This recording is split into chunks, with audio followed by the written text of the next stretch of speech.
Mais uma vez oportunidades hoje com Mário Milani. Houve um percalço na primeira entrevista que nós fizemos por um erro técnico, mas hoje finalmente conseguimos trazer a voz do gesto. Mário Milani, não muito reconhecido nas mídias, mas também muito reconhecido, ele foi a voz do gesto e equivalente ao marketing custo zero do símbolo que propôs o atual Presidente da República aqui no Brasil. Mário Milani, repórter, autor, escultor, um artista que de alguma forma vai ser o bastidor de um grande símbolo. Mário Milani, obrigado por teres vindo ao meu Uvas e Personalidades. Para quem não te conhece, que eu costumo dizer é difícil, quem é Mário Milani? Então, João, tudo bom com você? Olá, pessoal.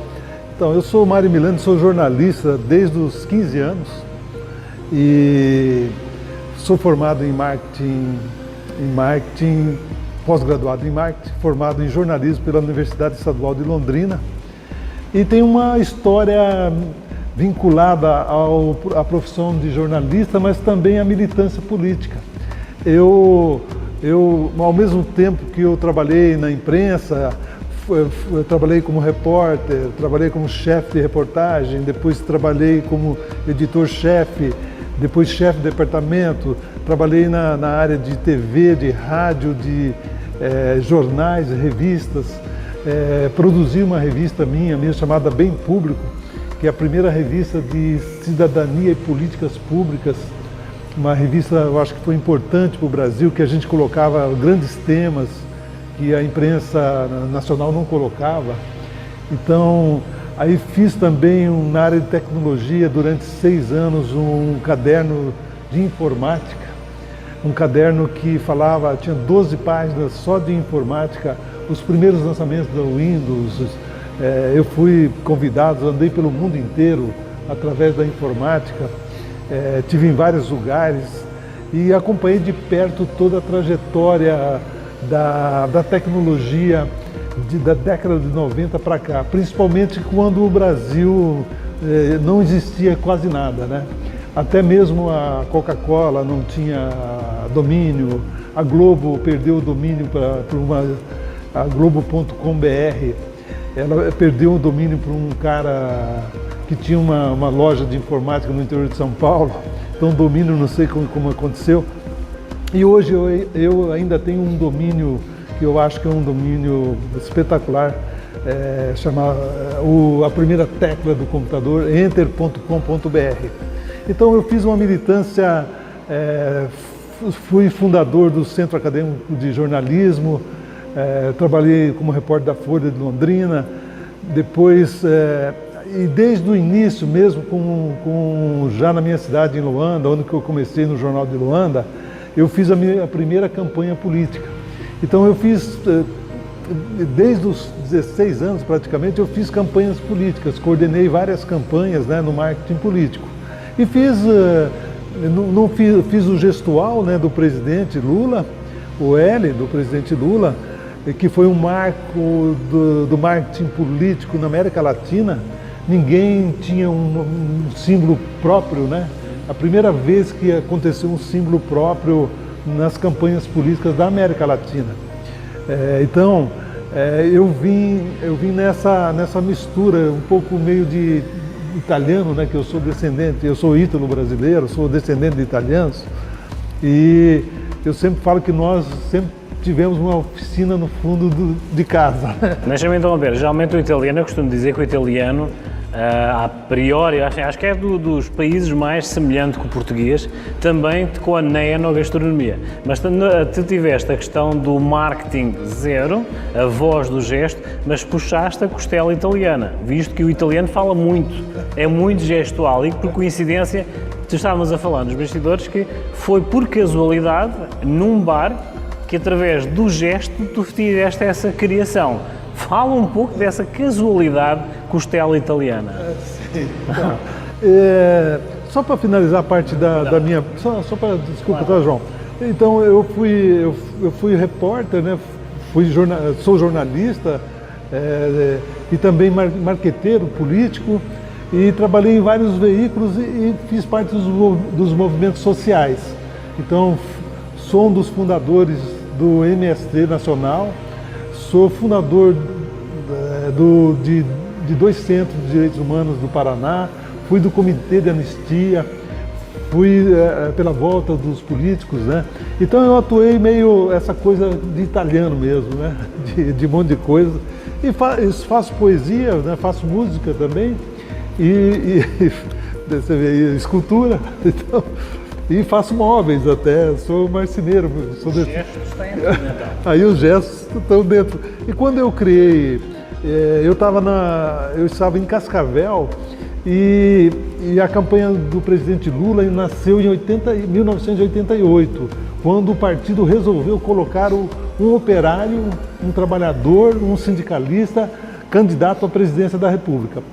E dentro do partido mesmo já existia uma diferença, né? Tinha um grupo que não queria que ele fosse candidato. Então teve um embate político, mas acabamos ganhando os que estavam, como eu, na vontade de colocá-lo na presidência da República.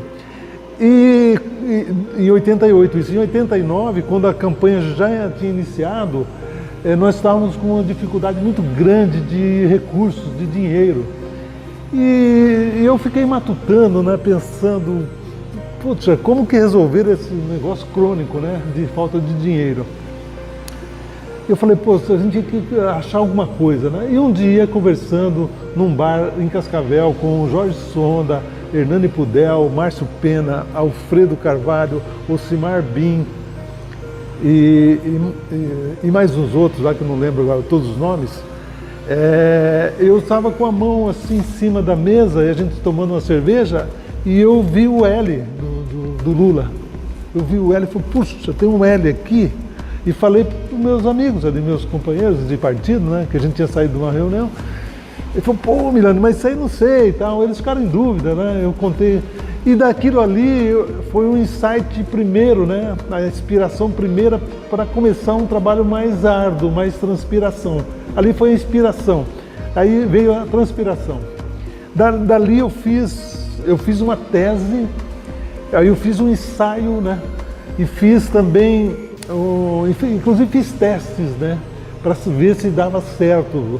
E nesse processo, no Encontro Nacional do PT em São Paulo, a gente estava reunido com todos os coordenadores da campanha nacional do presidente Lula, e de 20 e poucos estados. E nesse mesmo encontro, eram 2 dias de encontro, nós tínhamos muitas discussões e tal. E eu levei a marca e eu fiz ali um ensaio e fiz o primeiro material que eu produzi pessoalmente, né? Produzi e distribuí para o pessoal. A primeira coisa que eu fiz foi colocar uns banners do L, né? Essa aqui é a marca original. A Voz do Gesto, o livro que o Mário Milani escreveu. E esse é a marca original. E dali eu coloquei uns banners na plenária do PT, do encontro que ia decidir sobre o Lula também, sobre a campanha, e paralelamente tinha uma reunião com os coordenadores. No primeiro momento eu fiz na plenária, botei os banners tipo um salão enorme, né? Num auditório enorme, eu pendurei uns banners grandes, né? Com a marca só à mão. E como o PT tinha uma coisa, as mulheres, os petistas levavam os seus filhos, porque não tinha local para deixar em casa, então levava para a plenária e geralmente deixava no meio, na frente da mesa, no meio da plenária, né? Na frente da mesa, as crianças. E o que eu fiz? Eu lá distribuí para as crianças um material com uma mãozinha. E mostrei para eles, e as crianças começaram a fazer o gesto já. Ou seja, foi aquela automação do pensamento perante o símbolo. Sim. Aí eu fiz o teste com as crianças petistas, filhos dos petistas. E as crianças começaram a fazer o gesto. Aí eu voltei, inclusive estava comigo na plenária o Jorge Sonda, que estava já no... Falei, Jorge, que é meu amigo, meu irmão, né? Considero ele muito. Falei, Jorge, vai dar certo, vai pegar, vai dar certo, o gesto vai dar certo. Falei, olha lá as crianças. E as crianças estavam fazendo. No outro dia, aliás, no mesmo dia à noite, acho que era à tarde, eu tinha um encontro com os coordenadores. E eu levei a proposta para a coordenação de comunicação. E o pessoal ficou meio reticente. E eu peguei e distribuí uma tese, que eu chamava de tese, mas é um texto que falava sobre a gestualidade, né, sobre os gestos e sobre a semiótica, a neurolinguagem, um estudo mais aprofundado. Era um texto, uma folha, 2 folhas, 1,5 folha de texto, e para convencê-los. Dali o pessoal ficou mascando e tal, mas muita gente contrária, reticente. E posteriormente eu mostrei e falei, olha, eu sabia que não ia ter material, todo mundo queria levar cartazes, né, adesivos, mas não tinha nada. E eu meio que previ como visionário, eu sempre me considerei um cara meio visionário, né? Eu estava vendo o que ia acontecer. E eu peguei e distribuí um manual de pichação, que esse manual está aqui dentro, inclusive. Aí esse manual, isso aqui é uma parte essa parte de trás aqui é um molde para você fazer a pichação. Você recorta e faz a pichação. Aí tinha os moldes nesse tipo e tinha o manual, distribuiu o manual. E o Lula, numa viagem que o Lula fez numa carreata em Recife, o pessoal saía com a bandeira vermelha e fazendo o sinal para ele. Isso colou. Aí a Folha de São Paulo deu essa nota. Olha, o pessoal está fazendo a bandeira vermelha e fazendo um gesto lá. Um gesto de L, que o Lula já tinha falado numa entrevista sobre isso para o pessoal da Folha de São Paulo. Dali nós fizemos a Rede Povo, que foi o nosso programa também, um marco do marketing na América Latina. Nós fizemos a Rede Povo, que era um grupo de marqueteiros e jornalistas, criadores de São Paulo, Rio e o pessoal do resto do país. Eu era um colaborador. Nesse meio eu fiz um script para os artistas falarem, olha, eu voto no Lula porque ele é o melhor, ele é bacana, ele é bom, ele vai melhorar o Brasil. Pá, e fazia o gesto. Dali, os artistas começaram a fazer e isso foi pegando. A minha concepção era que fosse que o gesto fosse um cumprimento. Então eu idealizei assim, imagina alguém num ponto de ônibus, o ônibus passa, aí o cara lá de dentro do ônibus dá o sinal e o do ponto de ônibus dá o sinal. Então era um sinal, né? Era um cumprimento, era uma saudação e por fim um ritual. Tu fazes lembrar, agora deixa-me lembrar, assim, nós também tivemos uma transição em Portugal com a Revolução de 74, tá? Nós tivemos, e em que de alguma forma não foi disparado um tiro, tá? Mas sim houve uma imagem, talvez de um marketing sem marketing gratuito, chamamos assim, que foi o cravo. Tá? Ou seja, nós tínhamos a arma na altura, que era a G3, né? Mas na ponta da arma tínhamos o cravo, e o cravo foi, lá está, o tal marketing, tá? O marketing, simbologia, né? A simbologia, o ritual, o símbolo de um grande acontecimento que realizou. Agora vamos transitar do Mário Milani rótulo, tá? A voz do gesto, a pessoa por trás de um símbolo que provocou e foi história no Brasil, que tudo é história, mas vê-se o marketing a custo zero e a voz do gesto, como foi o intitulado o livro do Mário Milani. De alguma forma, tu és um artista, és um poeta, és um jornalista, és um escritor. Tu, de alguma forma, deixas uma assinatura em tudo o que tu fazes. Sendo italiano, é o gesto, mas é o gesto, é o acompanhamento do gesto e o resultado do gesto.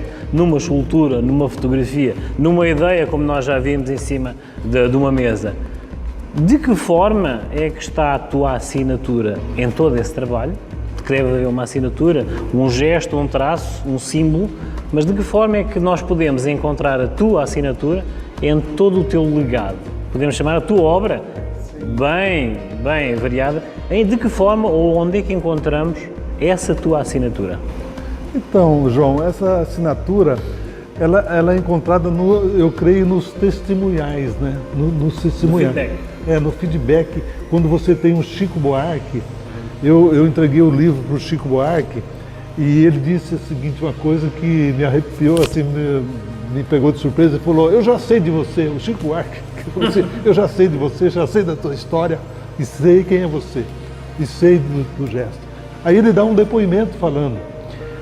O outro, a testemunha das pessoas que durante todo esse período acompanharam essa trajetória minha, porque eu nunca parei de fazer propaganda do gesto. Eu nunca parei. Tanto é aqui, ó, que eu fiz a campanha, eu estou com ela aqui ainda, ó, com a minha carteira aqui, certo? Aqui tá, apagou. Mas eu sempre trabalhei com ela aqui, ó, tá vendo? Ó. Perguntava para a pessoa, já sabe qual é o sinal? Pessoa, sinal? Que sinal? Não sei. Pô, esse aqui? Aí eu só abria assim, né? E a pessoa, quando ela era favorável, ela sorria e falava ok, né? E quando era meio contrário, ela ficava quieta. Então essa é uma campanha que eu fiz durante esse período, fora o que eu fiz nas redes sociais.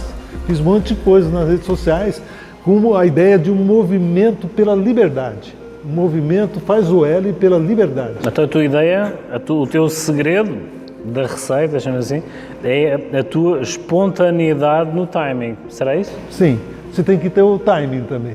Então a questão, por exemplo, eu conto aqui na história do A Voz do Gesto, tem o prefácio do presidente Lula, ele dá um prefácio, dá um aval, né? E ele também fala em entrevistas de mim, num comício ele fez a referência ao livro, e outros grandes, a Gleice Hoffmann, o Mercadante. O Mercadante viu nascer também, tem fotografias com o Mercadante, ele viu nascer o símbolo. Então o livro, eu era para ter editado esse livro há mais tempo, mas eu acabei editando num momento bem oportuno, que era o seguinte, a ideia de fazer a propaganda ainda da campanha presidencial. Quando eu lancei o livro, eu estava fazendo a campanha do presidente Lula. Quando eu lancei esse livro, eu estava fazendo todas as entrevistas, tudo isso aqui, ó, isso é uma camiseta, tá vendo? Ele é a representação do voto. Então ele é uma coisa que envolve o sentimento, né? Temos essa dualidade, temos essa personalidade, temos essa questão histórica que geralmente costumo dizer que todos nós, independentemente da cor, símbolo, opinião, etc., lemos os mesmos livros, temos a interpretação. Mário, para finalizar, não vamos falar de Voz do Gesto, vamos falar de Mário Milani. Se a tua vida fosse um livro, que título teria? Eu tenho, na verdade, eu tenho um livro que tem a vida que eu sou, mas em razão mas eu posso dizer o seguinte, que é um personagem de que passou pela Terra, entendeu? E ninguém viu. Talvez seja isso. E isso ao contrário também, entendeu? A importância da simplicidade? Eu acho que sim, eu acho que eu sempre fui um cara muito, eu acho que eu nunca fui arrogante, eu sempre fui um cara humilde. Talvez o Brasil, as pessoas não gostam de gente muito humilde, né? Isso... A importância da sensibilidade ou a importância da simplicidade? Eu acho que eu sou um cara simples e eu sou um humanista, né? Então tem essa tendência, eu sou contrário a qualquer tipo de agressão. Toda a tua obra, o reflexo da tua obra, seja escrita, escultura, poema, visual, fotográfico, querias que passasse como uma herança ou como um legado? Eu acho como um feito, né? Um feito por obra alguém. Feita? Porque eu fico me imaginando o seguinte, ou você cria um motor ou você cria uma ideia, né? Vai na sequência. Tiveste filhos, és pai, escreveste um livro, já plantaste uma árvore? Já muitas. Muitas. Acho que plantei muitas.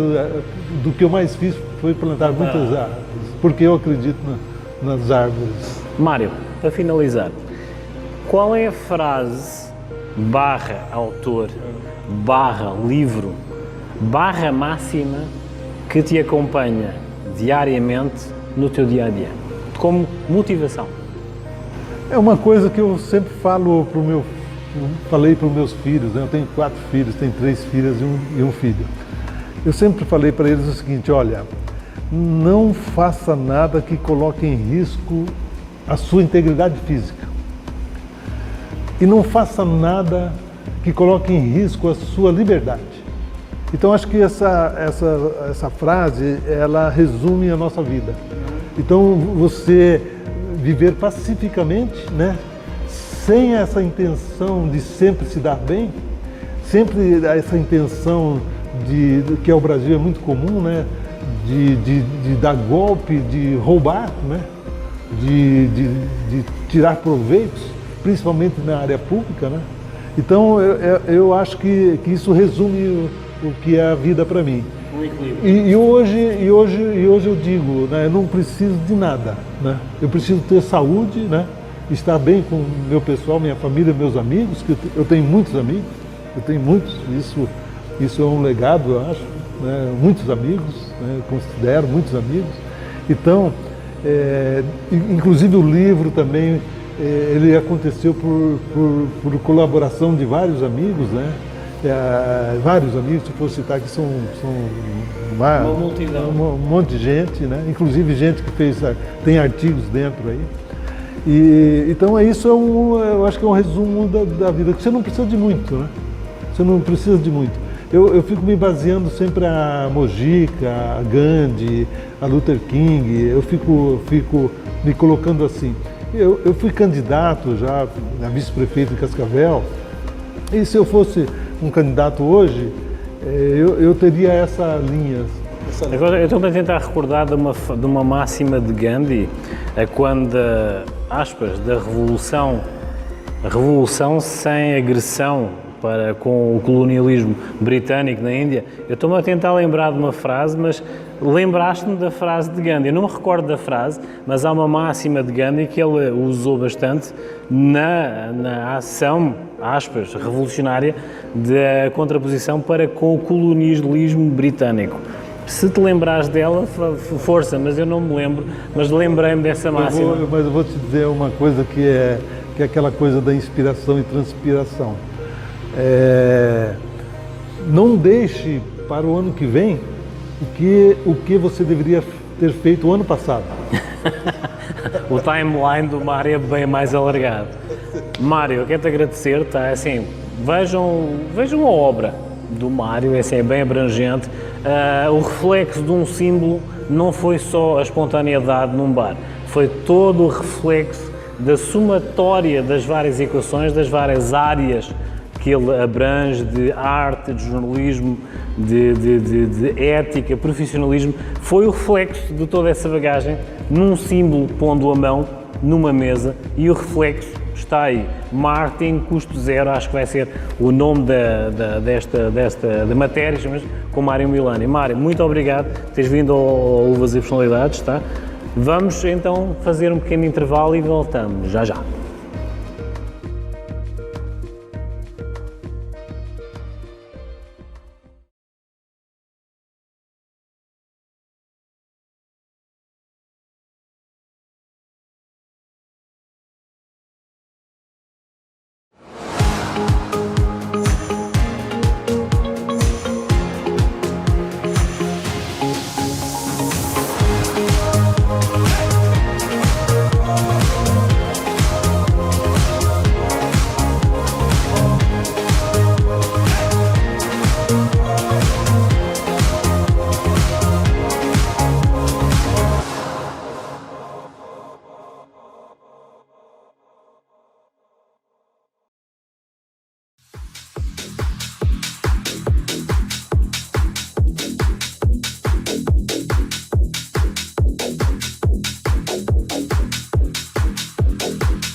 Olá, me chamo Nali Cruz, formanda em Biomedicina, e vamos para mais uma dica na área da estética com uvas e personalidades. A dica de hoje é lipo de papada sem cortes. A lipo de papada sem cortes é um procedimento simples e sem desconforto. É feito com uma enzima que possui o ácido deoxicólico, uma substância que o nosso próprio organismo produz e que auxilia na absorção da gordura. O procedimento é seguro, é simples, podendo notar os efeitos logo após a primeira aplicação. É um tratamento que oferece a possibilidade de eliminar a gordura em regiões difíceis, é sem cortes e de forma segura. Ele irá melhorar a definição do rosto, do corpo, sem as necessidades de cirurgia. As sessões são rápidas e os resultados são visíveis logo às primeiras aplicações. Acompanhem aí todo o procedimento sendo feito. E essa foi a dica de hoje, aqui com Nali Cruz, nos Dicas de Estética com Uvas e Personalidades. Até mais!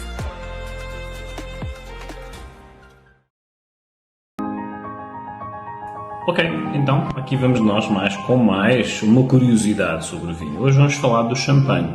Nada mais, nada menos do que falar de champanhe sem falar de Dom Pérignon é difícil. Dom Pérignon, um abade e tesoureiro da abadia de Épernay, na França, no século XVII, descobriu que, de alguma forma, os vinhos brancos da região criavam uma segunda fermentação, ou seja, de alguma forma criavam borbulhas de acordo com a fermentação e a produção de gás carbónico dentro. Diz-se que uma das situações que o fez relembrar ou reparar nessa diferenciação foi a quando de uma obra no mosteiro, na abadia no caso, tiveram que transportar da cave para cima, tipo do sistema formiguinha, com os abates todos em linha, as garrafas da antiga adega para a nova adega. Só que à medida que iam elevando para a superfície, a pressão aumentava, aí as rolhas saltavam todas. Havia toda aquela teoria de que de alguma forma haveria algo demoníaco a acontecer, porque as garrafas estouravam todas, mas lá está o espírito de iniciativa do abade Pérignon, fez com que de alguma forma reparasse nessa segunda fermentação e de alguma forma criou o processo de amarrar a rolha com arame. Lá está. Então é assim, o Dom Pérignon é um champanhe já de renome, mas todos os champanhes, lá está, ou frisantes que tenham essa condição de ter gás carbónico, o facto de, por menor de terem o arame a segurar a rolha, foi nada mais nada menos que Dom Pérignon, o abade do século XVII, que de alguma forma se propôs a fazer e a iniciar essa invenção desse processo. Então, curiosidades e mais uma então, como sugestão e prova de que cada garrafa é uma história. Lá está, não percam o próximo episódio.